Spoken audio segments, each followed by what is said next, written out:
On October 12, 1974, inside one of the most peaceful places in the United States of America, a young newlywed walked into a church to pray and never walked out alive. Her name was Arlis Perry. She was 19 years old, newly married, deeply religious, and full of hope for a future that would never arrive. What happened inside Stanford Memorial Church that night became one of the most disturbing and mysterious murders in American history, a case that haunted investigators, destroyed lives, and remained unsolved for more than 40 years. In this documentary story on Myth Vault, we uncover the complete and documented truth behind the murder of Arlis Perry. We will follow her life from a quiet childhood in North Dakota to her final hours at Stanford University. We will walk step by step through the night she disappeared, the horrifying discovery inside the church, the investigation filled with contradictions, and the shocking identity of the man who stood closest to the crime from the very beginning. This is a story about trust betrayed, justice delayed, and how science finally spoke when people failed. If you are watching Myth Vault for real mysteries, real crimes, and real truth backed by documented evidence, then this story is exactly why this channel exists. Subscribe to Myth Vault now, because every episode here is crafted to uncover what history tried to forget, and every story is told with facts, respect, and purpose. Stay with me until the end, because every chapter of this case raises a deeper question, and the final truth is more disturbing than the mystery itself.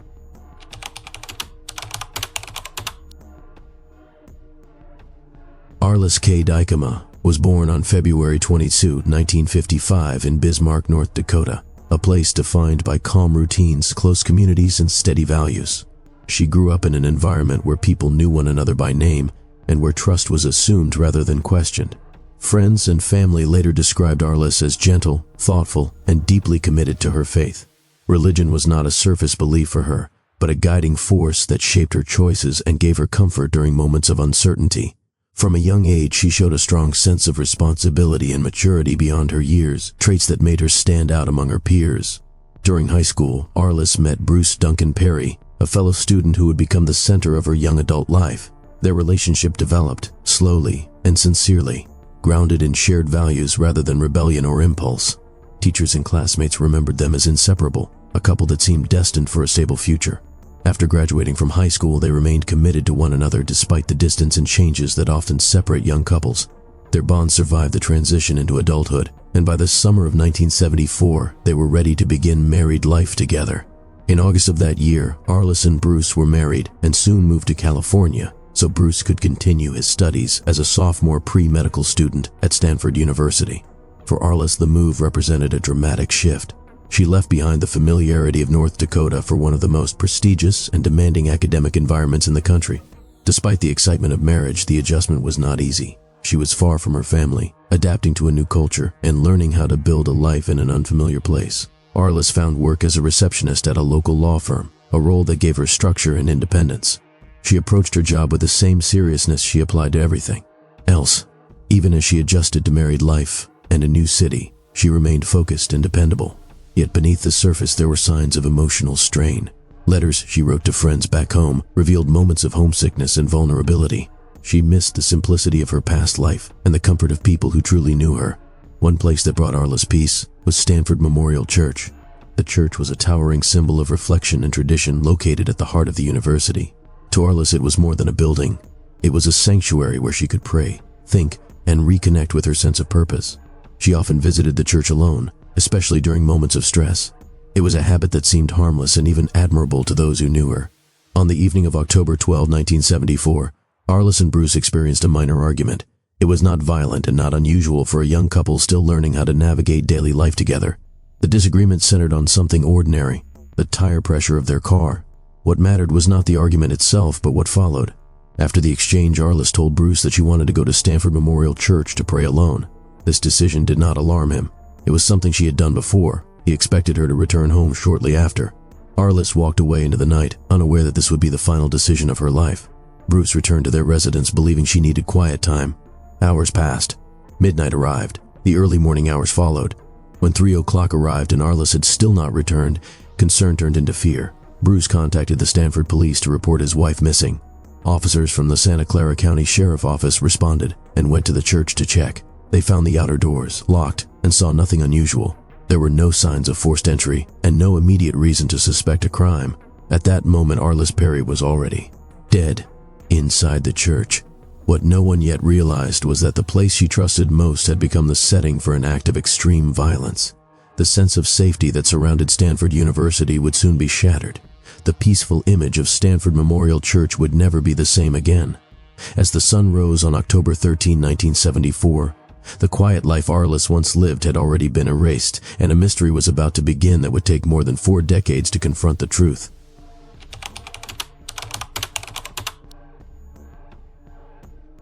The early morning of October 13, 1974, revealed a scene that would shock investigators and haunt Stanford University for decades. At approximately 5:45 in the morning, a campus security guard named Stephen Blake Crawford reported that he had discovered the body of Arlis Perry inside Stanford Memorial Church.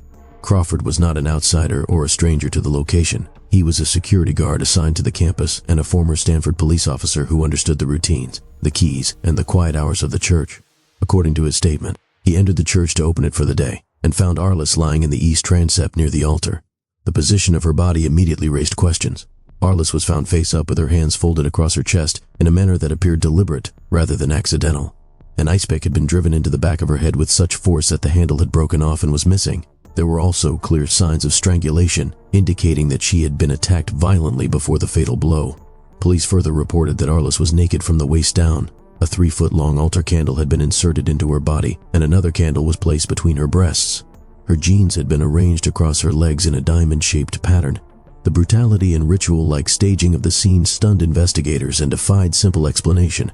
The church itself showed no obvious signs of forced entry from the outside. Crawford told police that he had locked the church a little after midnight, after observing no activity inside.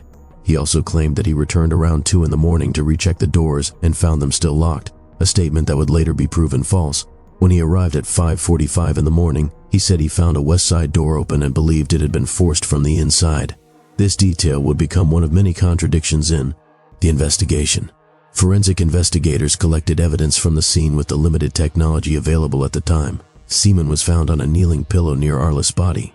A partial palm print was discovered on one of the candles. These findings suggested sexual assault and physical contact by the killer. However, neither the semen nor the palm print matched Arlis' husband Bruce Perry or Stephen Crawford. With no immediate match and no clear suspect, the case began to drift into uncertainty. Bruce Perry quickly became an initial focus of the investigation, a common outcome in cases involving a spouse. However, his alibi and the forensic evidence did not support his involvement. He had reported his wife missing when she failed to return home, and investigators eventually ruled him out as a suspect. The pain of losing his wife was compounded by suspicion, media attention, and the absence of answers. Investigators attempted to determine who had been inside Stanford Memorial Church during the critical hours of the night. At least 7 individuals were identified as having been in or near the church between the late evening of October 12th and the early morning of October 13th. Among them were Arlis Perry and Stephen Crawford. 4 other individuals were identified and questioned. A 7th person was observed by a passerby around midnight. This unidentified man was described as having sandy-colored hair, a medium build, a height of approximately 5 feet 10 inches, and no watch on his wrist. Despite this description, the individual was never identified or located. The nature of the crime led investigators to explore the possibility of a serial offender or a ritualistic motive. At the time, Northern California had experienced several violent crimes that created public fear. The Santa Clara County Sheriff Office investigated whether the murder of Arlis Perry was connected to 3 previous killings in the area, dating back to February 1973. Ultimately, investigators ruled out a connection. 2 of those earlier murders were later attributed to John 𝐂𝐿𝐥, further narrowing the focus of the Arlis Perry case but providing no new leads. As days turned into weeks and weeks into years, the case stalled. The forensic evidence could not be matched using the technology of the 1970s. Witnesses provided fragments rather than answers. The contradictions in Stephen Crawford's statements did not lead to charges, and he remained employed in campus security. The church reopened. Classes resumed. Life at Stanford moved forward. But for the family of Arlis Perry, time stood still. The murder of Arlis Perry became a cold case, one that was revisited periodically by the cold case units of the Santa Clara County District Attorney Office and the Santa Clara County Sheriff Office. Each review brought renewed hope and familiar frustration. The evidence remained locked in storage, waiting for a future that no one could yet imagine. What investigators did not know was that the truth was already present in the case file, hidden within biological material and overlooked inconsistencies, waiting for science to catch up with silence.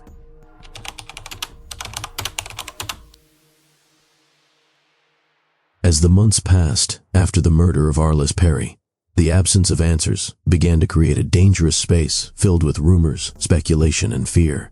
Stanford University attempted to return to normal life, but beneath the surface, students, faculty, and residents carried a sense of unease. The idea that such a brutal crime could occur inside a sacred space without an identified killer shattered the belief that the campus was safe. For Arlis' family and her husband Bruce Perry, the pain was constant and unresolved, magnified by silence from the investigation. One of the earliest challenges investigators faced was the unusual nature of the crime scene. The violence, the staging, and the use of religious objects created confusion about motive. Some investigators quietly questioned whether the murder had ritualistic elements, while others warned against allowing symbolism to distract from evidence. At the time, the United States of America was experiencing moral panic around cults and occult crimes, which influenced public perception even when law enforcement avoided such conclusions officially. This environment allowed rumors to grow faster than facts. The media attention surrounding the case intensified when serial killer David Berkowitz, known publicly as the son of Sam, mentioned the Arlis Perry murder in letters he wrote while imprisoned. Berkowitz suggested that he had heard details of the crime from an individual he referred to as Manson II, implying a broader network of violence. These claims were alarming and immediately attracted national attention. However, investigators later interviewed Berkowitz in prison and concluded that he had nothing of real value to contribute to the case. His statements were viewed as attention-seeking rather than evidence-based. Despite this conclusion, investigative journalist Maury Terry continued to explore potential connections. Terry believed that Berkowitz's involvement in cult-related violence extended beyond his known crimes. In his writing, Terry referenced the Arlis Perry case and suggested that Berkowitz had volunteered information without being prompted. He even claimed that Arlis had been followed to California.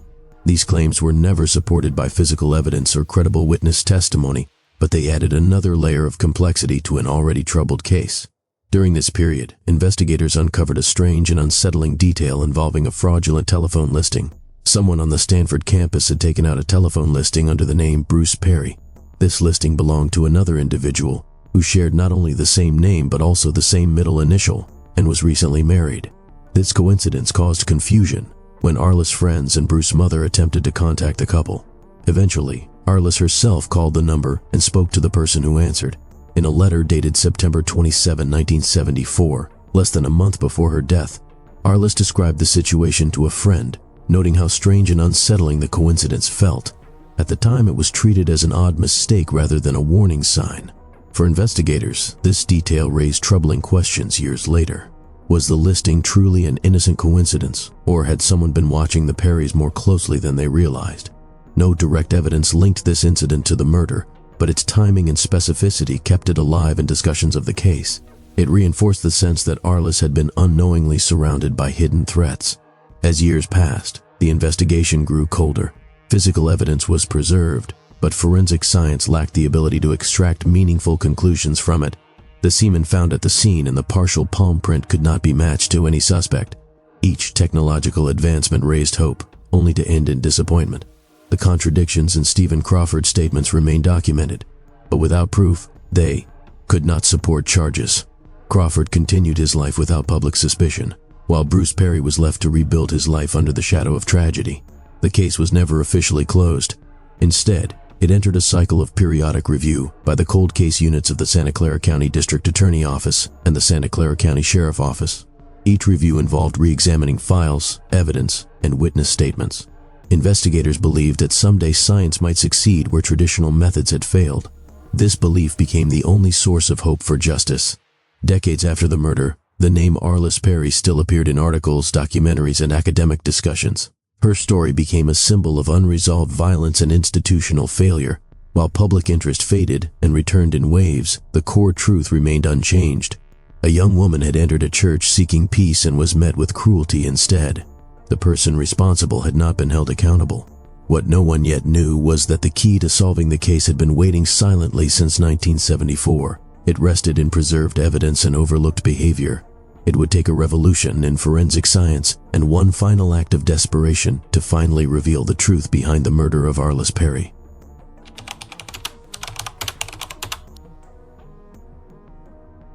By the early 2000s, the murder of Arlis Perry had become one of the most haunting unresolved cases in California history. It was no longer part of daily news, yet it remained alive within the files of the Santa Clara County Sheriff Office and the Santa Clara County District Attorney Office. Investigators who reviewed the case decades later were struck by two facts. The first was how carefully evidence had been preserved. The second was how many unanswered questions had been left behind. This combination created a rare possibility that time itself could become an ally rather than an enemy. For years, the biological evidence collected from Stanford Memorial Church had been stored without purpose. In the 1970s, forensic science could confirm the presence of semen, but could not identify a specific individual. As technology advanced, investigators revisited the evidence repeatedly, hoping that each new method might unlock the truth. These efforts failed again and again. Still, the case was never closed. It waited.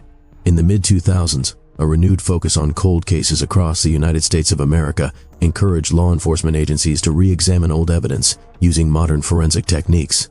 The Arlis Perry case was reviewed once more. Investigators analyzed every statement, every timeline inconsistency, and every physical detail of the crime scene. One issue stood out more clearly than ever before. Stephen Blake Crawford's statements from 1974 contained verified falsehoods. He had claimed to recheck the church doors at 2 in the morning, a claim later disproven by records. He had been the person who discovered the body. He had access to the church. Yet for decades, no physical evidence directly tied him to the murder. That changed with the advancement of 𝐷𝐿-nucleic acid profiling. By the late 2010s, forensic laboratories could extract genetic profiles from decades-old biological material with a level of accuracy that had once been impossible. In 2018, investigators submitted preserved evidence from the Arlis Perry crime scene for advanced testing. The results were definitive. The genetic profile obtained from the semen found near Arlis' body matched Stephen Blake Crawford. For the first time in more than 40 years, the mystery had a name attached to it. The man who had reported discovering Arlis' body was now identified as her killer. Investigators moved quickly but carefully. They reviewed Crawford's background, employment history, and movements. They confirmed that he had been a security guard at Stanford at the time of the murder and had unrestricted access to Stanford Memorial Church.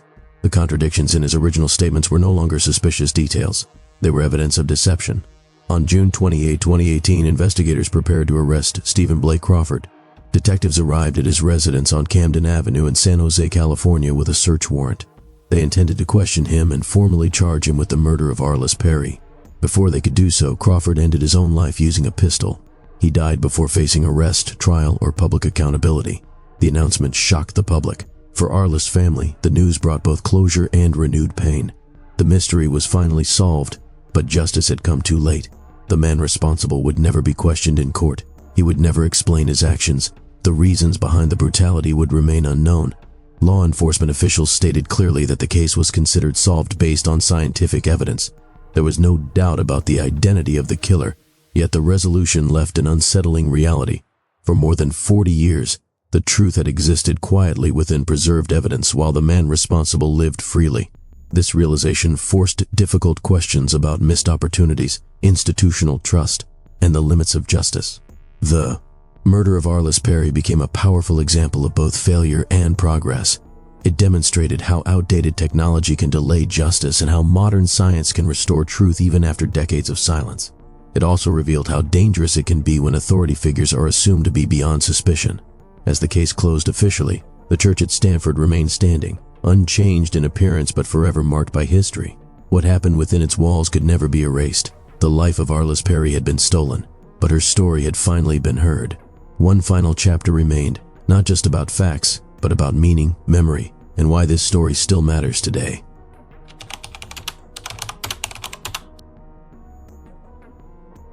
The resolution of the Arlis Perry case in 2018 closed an investigation, but it did not close the emotional weight carried by the people connected to it.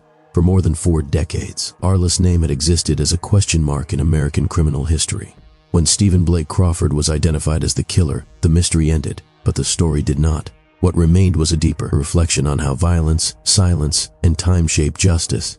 For Arlis' family, the confirmation of the killer identity brought a complex mixture of relief and sorrow. They finally knew who was responsible for the brutal death of their daughter and loved one. Yet the man who committed the crime had taken his own life before facing legal consequences. There would be no courtroom testimony, no cross-examination, and no opportunity to understand his motives directly. The absence of answers left a final wound that could never fully heal. Bruce Perry, who had been a young newlywed when his wife was murdered, carried the burden of loss for most of his adult life. He had been questioned, suspected, and ultimately cleared, but suspicion and grief shaped his story permanently. The resolution of the case publicly affirmed what investigators had concluded decades earlier, that he was not responsible. Even so, the years taken by grief could never be returned. The case also forced institutions to confront uncomfortable truths. Stephen Blake Crawford was not a stranger who slipped into the church unseen. He was a trusted security guard and a former Stanford police officer. His role gave him access, authority, and credibility. His statements were accepted, even when they contained false information. This reality highlighted how trust and authority can delay justice when assumptions replace verification. Stanford University and law enforcement agencies acknowledged that the case demonstrated the importance of evidence preservation and continual review. Without the careful storage of biological material from the 1970s, the truth would never have been discovered. At the same time, the case showed how limited technology can allow a killer to remain free for decades. It was not a failure of effort alone, but a failure of tools available at the time. Public interest in the case returned after it was solved. Podcasts, documentaries, and investigative articles revisited the story of Arlis Perry, ensuring that her name would not fade into obscurity. These retellings focus not on sensationalism, but on accountability, remembrance, and the human cost of unresolved violence. Arlis was no longer only a victim. She was remembered as a young woman with dreams, faith, and a future that was taken from her. Stanford Memorial Church still stands as it did in 1974, a place of reflection and quiet. For many, it is impossible to walk through its doors without remembering what happened within its walls. The church became a symbol of contradiction, a place of peace marked by tragedy. It serves as a reminder that violence does not always announce itself with chaos. Sometimes it hides behind routine, uniforms, and trust. The story of Arlis Perry matters because it reveals how long truth can remain hidden and how persistence can eventually bring it to light. It shows why cold cases must never be forgotten and why evidence must always be preserved, even when answers seem impossible. It also reminds us that justice is not only about punishment, it is about acknowledgement, truth, and memory. This is why stories like this belong on MythVault. This channel exists to document real cases, real victims, and real outcomes, without distortion or fiction. If you value truth over rumors, facts over fear, and stories that are told with care and responsibility, then subscribe to MythVault now. By subscribing, you help keep these stories alive, you honor the victims, and you support a space where truth is never buried by time. The life of Arlis K. Perry was short, but her story endured. Through evidence, science, and persistence, the truth finally emerged. And as long as her name is spoken, her story will continue to matter.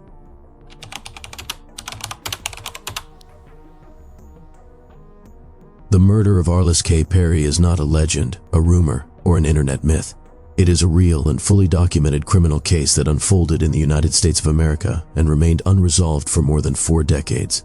Every detail in this story is supported by official records, court-acknowledged forensic science, investigative journalism, and historical reporting. The facts show that Arlis Perry was a 19-year-old newlywed who entered Stanford Memorial Church on the night of October 12, 1974, seeking prayer and solitude, and was brutally murdered inside a place she trusted. The investigation shows that evidence was collected, preserved, and reviewed repeatedly over decades by the Santa Clara County Sheriff Office and the Santa Clara County District Attorney Office. The case was finally solved in the year 2018 when advanced deoxyribonucleic acid analysis conclusively identified Stephen Blake Crawford, a Stanford campus security guard and former Stanford police officer, as the perpetrator. Before he could be arrested and charged, Crawford ended his own life, closing the case legally but leaving moral and emotional questions that can never be answered by a courtroom.